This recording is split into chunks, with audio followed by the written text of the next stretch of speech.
అయ్యా, మన ఈరిగాడికి సంవత్సర క్రితం పెళ్ళయిందయ్యా. మొన్నటిదాకా తాడు బంగారంలో ఉన్న వాళ్ళ జీవితం ఇప్పుడు తాడు ఫ్యాన్లో మారిందయ్యా.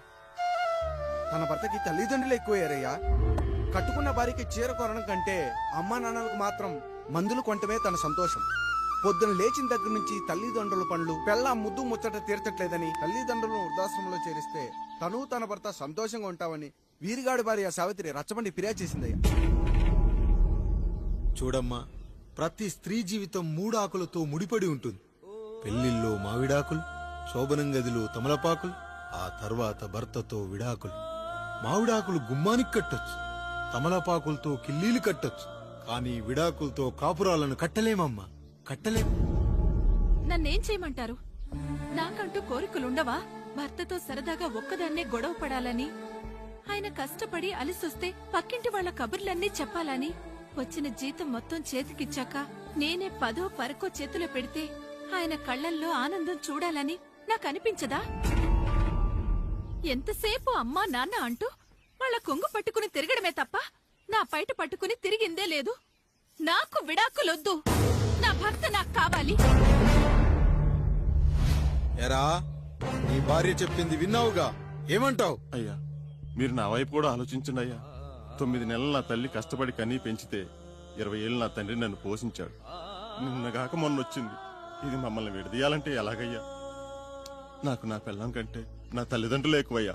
మరి పెళ్ళెందుకు చేసుకున్నావురా? అక్కుల్లో పనికెళ్తుంటే అక్కడ మెస్ భోజనం పడట్లేదయ్యా.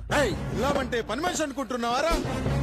అసలేమనుకుంటున్నావురా? ఆడదంటే నీకంటే చిన్నదవుతే తప్పు నేను తెలుసుకున్నానయ్యా. నా తల్లిదండ్రులు నేను వదిలేస్తానయ్యా. నా పిల్లాన్ని నాకు ఇప్పించున్నాయ్యా. నువ్వు తప్పు మీద తప్పు చేస్తున్నావు. నీ భార్యను తిరిగి ఏలుకోవడానికి నీకు హక్కు లేదు. ఈ రాయుడు తీర్పిస్తున్నాడు. ఈ ఈరిగాడు మాత్రం తమ తల్లిదండ్రులతో ఉండాలి, కానీ ఈవిడకు మాత్రం భర్త కావాలి. ఈమెకు అభ్యంతరం లేకపోతే నేను పెళ్లి చేసుకుంటాను.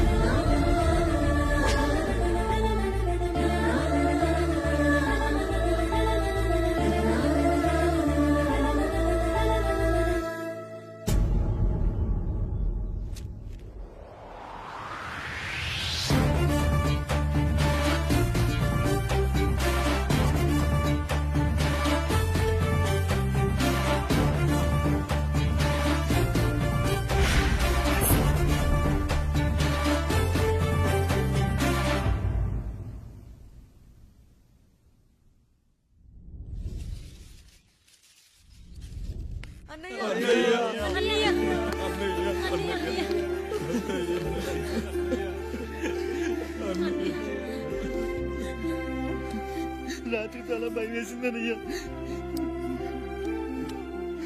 ఇప్పుడు మమ్మల్ని వదిలి వెళ్ళకన్నయ్యా. రాత్రే కదరా మనం అందరం కలిసి పడుకున్నాం. ఎప్పుడో రాత్రి చూసామన్నయ్యా.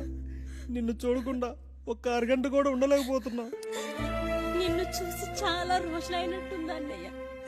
రాత్రంతా ఎక్కడికి వెళ్ళావన్నయ్యా? అసలు ఎక్కడికి వెళ్ళారండి?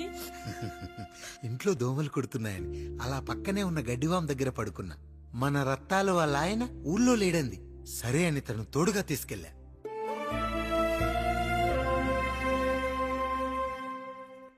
మీ సావుకటే మీ కుటుంబాన్ని నుంచి మిమ్మల్ని విడదీయాలయ్యా. అప్పటి వరకు మేము కళ్ళు తెరిస్తే మా కళ్ళ ముందు ఉండాలి, కళ్ళు మూస్తే మా కళ్ళలో ఉండాలయ్యా. నమస్కారం రాయుడు గారు.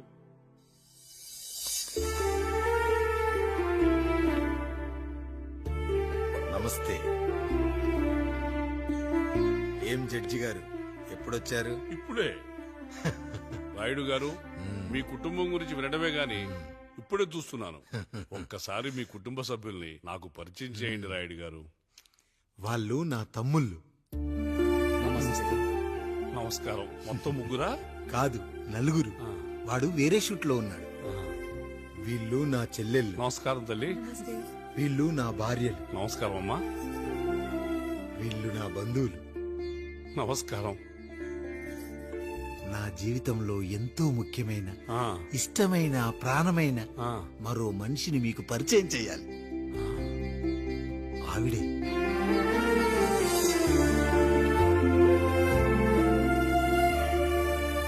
నమస్తే తల్లి. ఆవిడ మా పని మనిషి. ఆ? తను వాళ్ళ అమ్మాయి, నాకు కూతురు లాంటిదే.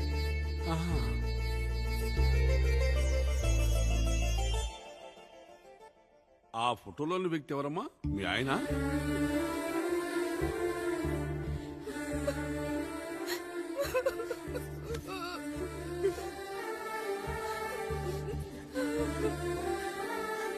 చనిపోయారా? అయ్యో లేదండి, ఎక్కడ పడితే అక్కడ ఏది పడితే అది వాగుతున్నాడని పోలీసులు నగర బహిష్కరణ చేశారండి. మళ్ళా ఎప్పుడొస్తాడు? నెక్స్ట్ సీన్కి వచ్చేస్తాడండి. ఈ అనుబంధాలు ఆప్యాయతలు చూసిన తర్వాత నాకు ఒక కోరిక కలుగుతుంది రాయుడు గారు. మీరు కాదనరనే ధైర్యంతో అడుగుతున్నాను. అడగండి. నాకు ఒక్కతే కూతురు. ఆమెను మీ కుటుంబంలో సభ్యురాలుగా చేసుకుంటారని. తప్పకుండా. నా భార్యలకు అభ్యంతరం లేకపోతే తనను నేను పెళ్లి చేసుకుంటా.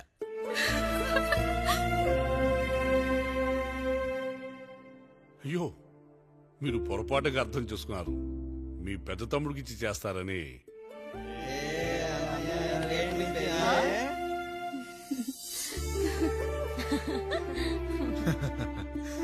తప్పకుండా తప్పకుండా ఒక మంచి రోజు చూసుకొని మీ ఇంటికి అమ్మాయిని చూసుకోవడానికి వస్తాం. ధన్యుణ్ణి రాయుడు గారు, ధన్యుణ్ణి. రండి రండి రాయుడు గారు, మీలాంటి పెద్దలు మా ఇంటికి వచ్చి మా అమ్మాయిని మీ కోడలుగా చేసుకోవటం. ఇంకా రాయుడు గారు ఏంటి బావగారు? బావగారు అని పిలవండి. సంతోషం. రండమ్మా. త్వరగా అమ్మాయిని పిలిపించండి, మా వాడు అసలే ఆగలేకపోతున్నాడు.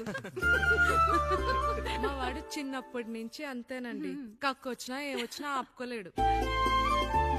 త్వరగా మీ అమ్మాయిని పిలిపిస్తే ఆ కళ్యాణం ఏదో చేసేద్దాం. అమ్మా జయమాలిని, అమ్మాయిని చూసురా.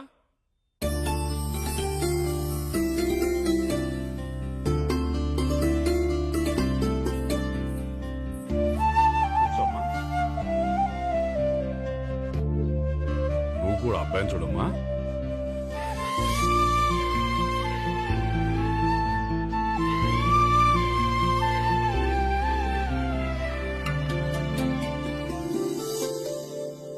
మా అమ్మాయి అని చెప్పుకోవడం కాదు గాని అసలు ఈ కాలపిల్ల కాదు బావగారు.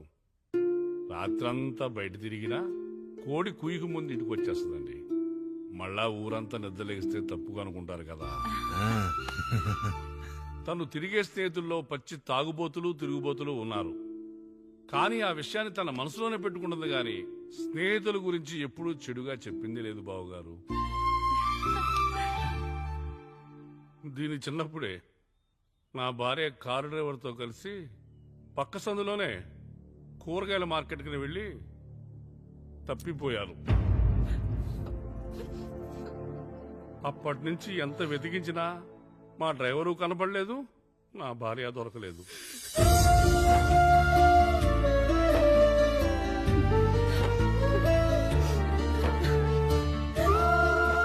అమ్మ నాకు చాలా ప్రేమ పంచింది నాన్న, అది ఊరంతా పంచుతానంటుంది నా బిడ్డ. నేను కాదనలేదు. అలాంటి నా కూతురు ఇవాళ మీ కోడలవటం నిజంగా నా అదృష్టం బావగారు. ఈ రోజు నుంచి మీ అమ్మాయి మా ఇంటి బిడ్డ. అమ్మాయి నచ్చిందా బాబు? నచ్చిందా?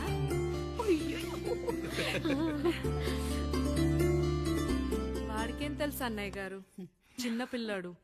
ఇప్పటికీ ఆకుని చెవులో పువ్వుని నోట్లో పెట్టుకొని తిరుగుతూ ఉంటాడు.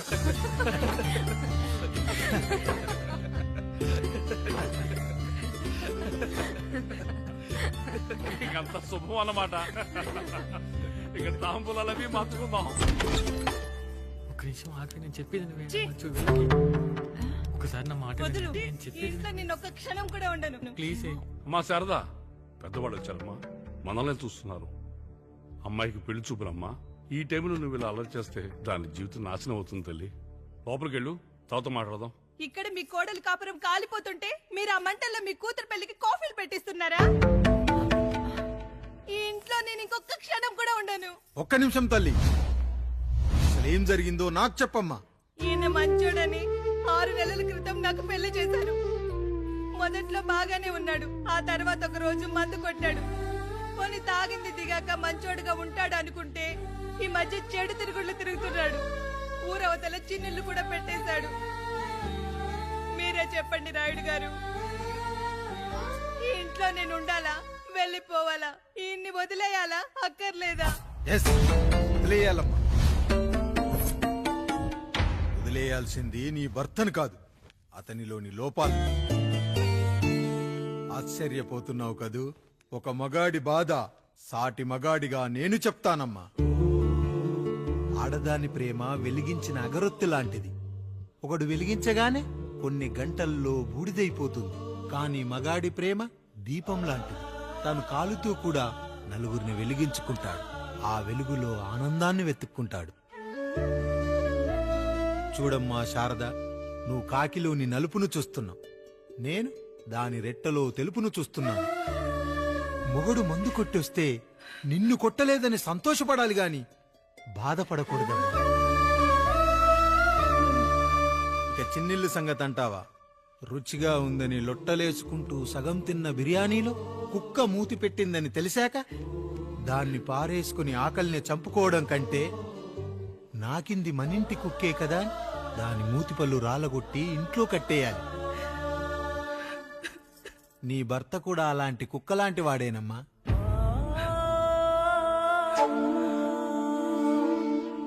ఆడదానికి వయసొచ్చాక 3 ముళ్ళేసుకొని 90 ఏళ్ల జీవితం గురించి కలలు కంటుంది. అదే మగాడు 3 ముక్కలాడి 90 ml మందేయాలని కలలు కంటాడు. హౌస్ లోనికి హౌస్ కీపింగ్ కి తేడా తెలియని అమాయకపు జాతమ్మా మా మగజాతి. పండగ పూట తినే పాయసం రుచి గురించి మీకు తెలిసి ఉండొచ్చు. కానీ గర్లం కంటే చేదుగా ఉన్న బ్రాందీని కక్కలేక మింగలేక తాగే ఆ బాధ ఒక్క మగాళ్లకు మాత్రమే తెలుస్తుంది. కష్టాల్లో ఓదార్చిన మందును సుఖాల్లో మర్చిపోకూడదని తాగడమే కాని మాకు మాత్రం తాగాలని ఆశుంటుందా తల్లి? చివరిగా ఒక్క మాట, కష్టాలు పొంగల్లో మిరియాల్లా మనకే వస్తాయి, కాని సంతోషాలు ఉప్మాలో జీడిపప్పులా పక్కనోడుతో ఉంటాయి. ఎదుటివాడి ఉప్మాలో కూడా పనికిరాని కరివేపాకుంటుందని సర్దుకుపోవడమే జీవితమమ్మా. రాయుడు గారు, నన్ను క్షమించండి. రాయుడు గారు, నన్ను క్షమించండి. నా తప్పు నేను తెలుసుకున్నాను. ఈ రోజు నా 2 బిడ్డల జీవితాన్ని కాపాడారు రాయుడు గారు. ఈ శుభ కార్యక్రమాన్ని కూడా మీరే జరిపించండి. తప్పకుండా.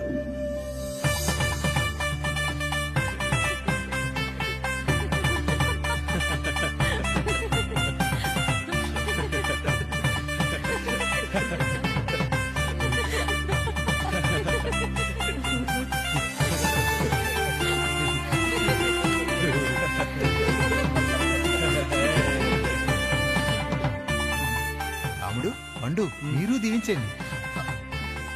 మేము దీవించండి.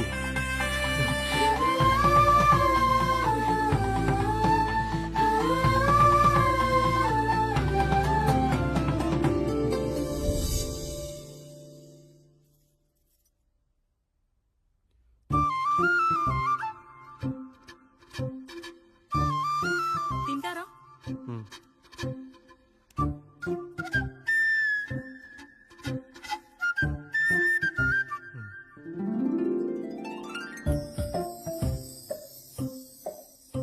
ఫస్ట్ టైమా? అవును, మీకెలా తెలిసిపోయిందండి? అంటే మా బామ్మ చెప్పింది. శోభనం గదిలో అనుభవం మగాడైతే మామిడి పండు పిసుక్కొని తింటాడు, అదే లేనివాడైతే మీలా ఇలా అరటిపండు ఓపిగ్గా ఒలుచుకొని తింటాడు అని.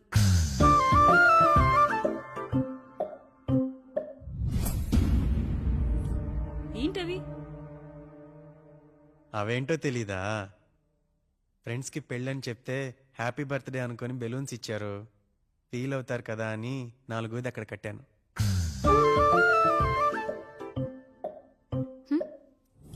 ఈ అన్నీ వచ్చాడు. పిల్లల గదిలోకి వెళ్ళారా? వెళ్ళారండి. మీరెంత ఏంటి ఇంత రాత్రైనా ఇంకా పడుకోలేదా? మీరు లేనిది ఎప్పుడైనా పడుకున్నామా అన్నయ్య? అందరం కలిసే కదా పడుకునేది మావయ్య. సరే సరే, అందరం పెద్దోడి గదిలో పడుకుందాం. ఈ రోజు వాడి శోభనం కదా, అసలే కొత్త. పక్కనుంటే ధైర్యంగా ఉంటుంది. పక్క నుండి దగ్గరుండి జరిపిద్దాం. పదండి.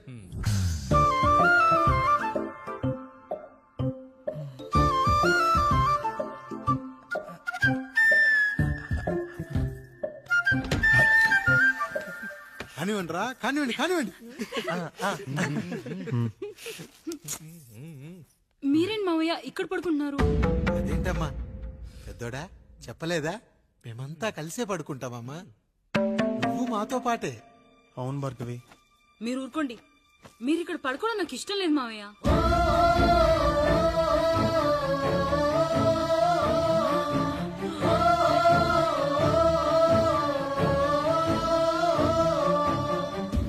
అదేంటమ్మా అలా అంటావు?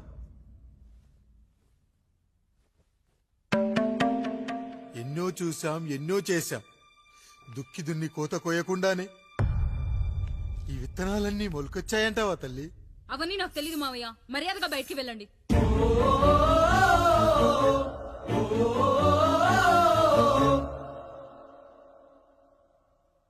కనీసం ఆ మూలనైనా పడుకుంటామమ్మా. నువ్వైనా చెప్పరా పెద్దోడా? అంటే తను ఇబ్బంది పడుతుంది కదా నాన్న.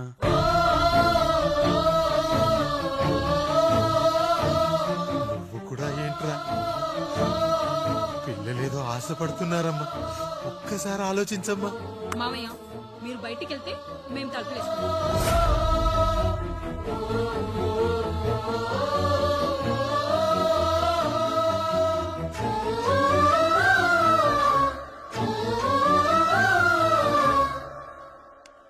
వేసుకోండి అమ్మా, వేసుకోండి.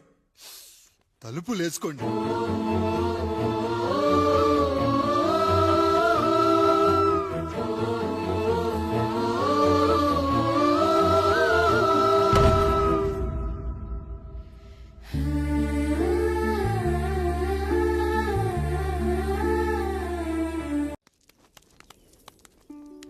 అయ్యా, దేవుడిచ్చిన ప్రసాదం అనుకుని నలుగురిని కన్నాను. ముగ్గురికి పెళ్లి చేయగలిగానయ్యా. ఈ ఊరు ఏమిచ్చినా మీరు తీసుకుంటారు కదయ్యా. ఇది మిగిలిపోయింది. తమరే ఏదో ఒకటి చెయ్యండి అయ్యా. అయ్యా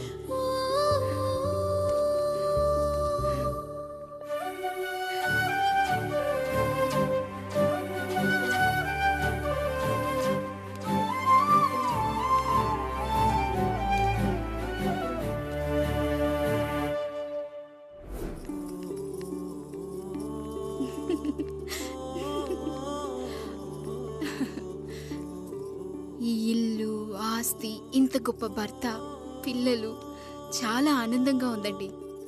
కానీ నాకు ఒకటే లోటు. మన తర్వాత మన పిల్లల్ని చూసుకోవడానికి వీళ్ళకొక అన్నయ్య కావాలండి. అచ్చం మీ పోలికలతో వీళ్ళకొక అన్నయ్యని కందామండి. నువ్వు అడిగితే కాదనగలనా?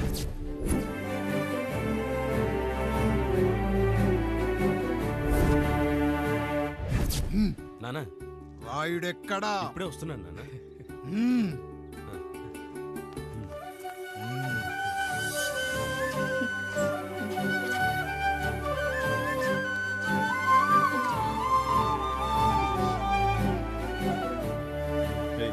చూడరా, మీ అన్నం మీద పగ తీర్చుకోవడానికి నీకు ఇదే సరైన సమయం. పర్లేదంటావా? ఏం పర్వాలేదు. అయ్యా ఎరా రంగా, ఏం కావాలో అడగరా. నీకంటూ ఏమి ఇవ్వలేదు, నువ్వు ఏమి అడగలేదు. చెప్పరా. మా అన్నకు నాకు పడట్లేదయ్యా. తోడ పుట్టినవాడని చాలా సహించాను. అడ్డమైన దానాలు చేసి ఆస్తి మొత్తం పోగొట్టాడు. ఇప్పుడేం కావాలరా? కొద్దిగా ఈ కత్తి తీసుకొని వాడిని చంపి పెట్టండి అయ్యా.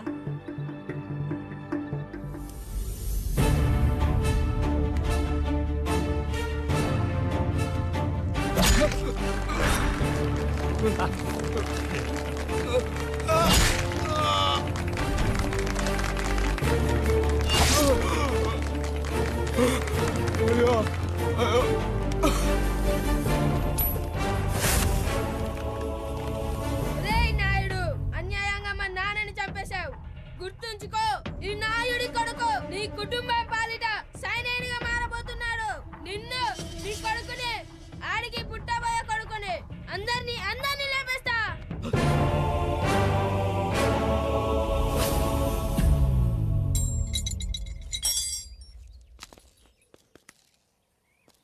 ఏం జరిగింది? మీరు హత్య చేసినట్టు ఇప్పుడే సమాచారం అందింది. తగిన సాక్ష్యాధారాలు పరిశీలించిన పిమ్మట మీకు యావజ్జీవ కారాగార శిక్ష, 2000 రూపాయల జరిమానా విధిస్తూ అరెస్ట్ చేస్తున్నాను. అయ్యగారు నా కోసం చేసిన త్యాగాన్ని హత్య అంటుందా మీ చట్టం?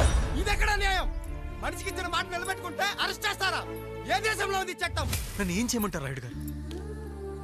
9వ తరగతి చదివి ఊర్లో గాలికి తిరుగుతున్నా నన్ను మీ మనిషి ఒకడు పోలీస్ స్టేషన్లో ఉండాలని నన్ను ఎస్ఐన్ చేశారు.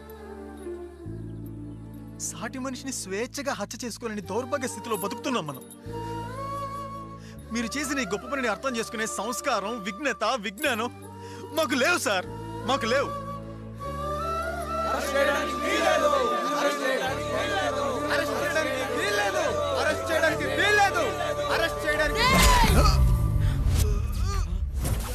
అయ్యా నాయుడు గారు, అయ్యా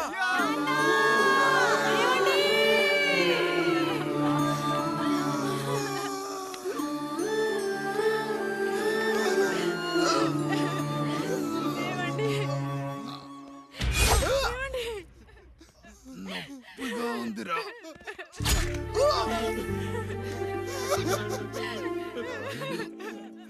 సుధా, నేను లేకుండా ఎలా ఉండగా? పర్వాలేదండి, బిడ్డలతో నేను ఉండిపోతాను. అయ్యో, ఈ పాడు సమాజం నిన్ను మనశ్శాంతిగా బతకనివ్వదు. ఇంతమంది పిల్లల్ని చూసుకుంటూ భర్త లేకుండా ఎలా బతకగలం?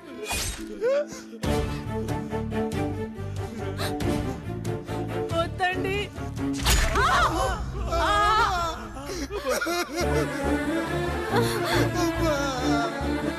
రాయుడు, బిడ్డలు జాగ్రత్త. ఈ రోజు నుంచి వీళ్ళంతా నీ తమ్ముళ్ళు చెల్లెళ్ళు కాదు, నీ బిడ్డలు.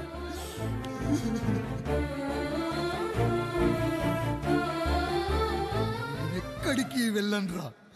నీ కష్టం వస్తే ఒక్కసారి నాన్న అని పిలవరా. ఆ సమాధిలోంచి అయినా లేచొస్తా.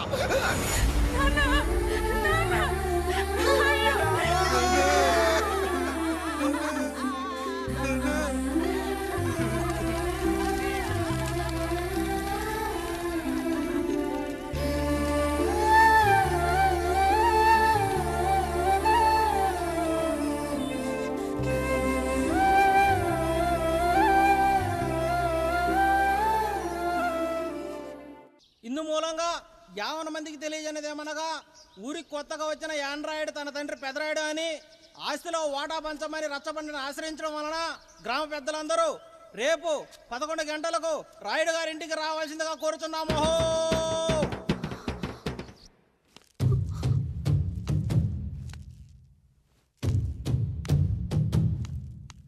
ఎందుకొచ్చారు? తన తాత పాపారాయుడు గారు ఆస్తి తనకు కూడా కావాలంటూ పంచాయతీలో ఫిర్యాదు చేశాడయ్యా.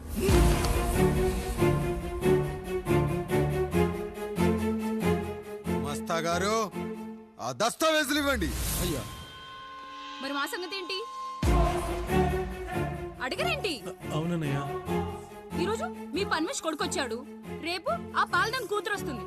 ఇలా వచ్చినోళ్ళంతా మీ సంతానమేని తెలిసాక అదిగో ఆ కాముడు చెప్పినట్టు మా ఆయన వాటా కిందో బాత్రూము, నాకో సబ్బు బిల్ల, నా పుట్టబోయే బిడ్డకు బొట్టు బిల్ల, ఇదే మిగులుతుంది.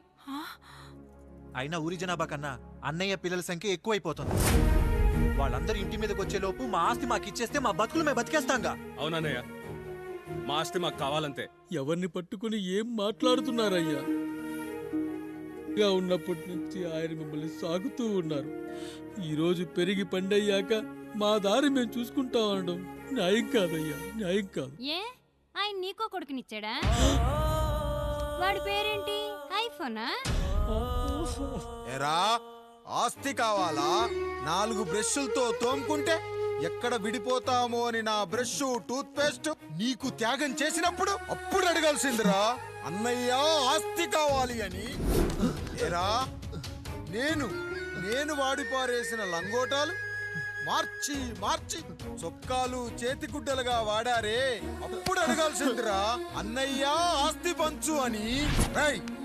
నువ్వు 6 నెలల పసికందుగా ఉన్నప్పుడు పాల కోసం ఏడుస్తుంటే నిన్ను తీసుకెళ్లి పశుల దొడ్లో కట్టేశానే, అప్పుడు అడగాల్సిందిరా, అన్నయ్య నాకు ఆస్తి కావాలి అని.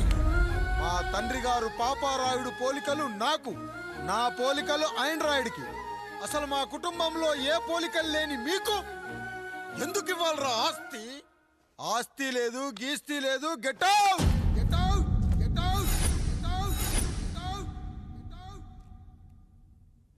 అని నేను అనొచ్చు, కానీ అనగలనట్రా? అనలేను. ఎందుకంటే మీరంతా నా తమ్ముళ్ళు, నా చెల్లెళ్ళు. రక్తం తాగిన దోమ కూడా వెళ్ళేటప్పుడు కృతజ్ఞతగా ఏ మలేరియానో టైఫాయిడో వదిలి వెళ్తుంది. కానీ రక్తం పంచుకొని పుట్టిన మీరు ఈ అన్నయ్య కోసం ఆస్తి కూడా వదల్లేకపోతున్నారు కదరా. గుమస్తా గారు, నా యావదాస్తి నా తమ్ముళ్లకు, చెల్లెళ్లకు వాళ్ళ పేర్ల మీద రాయండి. నాకు చిల్లి గవ్వ కూడా అక్కర్లేదు. ఇక ఈ ఇంటికి నాకు ఎటువంటి సంబంధం లేదు. లక్ష్మి, సావిత్రి, మీ చీరలు విప్పేయండి. ఇక్కడికి వచ్చేటప్పుడు ఏ చీరలు కట్టుకున్నారో వెళ్ళేటప్పుడు కూడా అదే చీరలు కట్టుకోండి. వెళ్ళిపోదాం. దస్తావేజులు తీసుకురండి.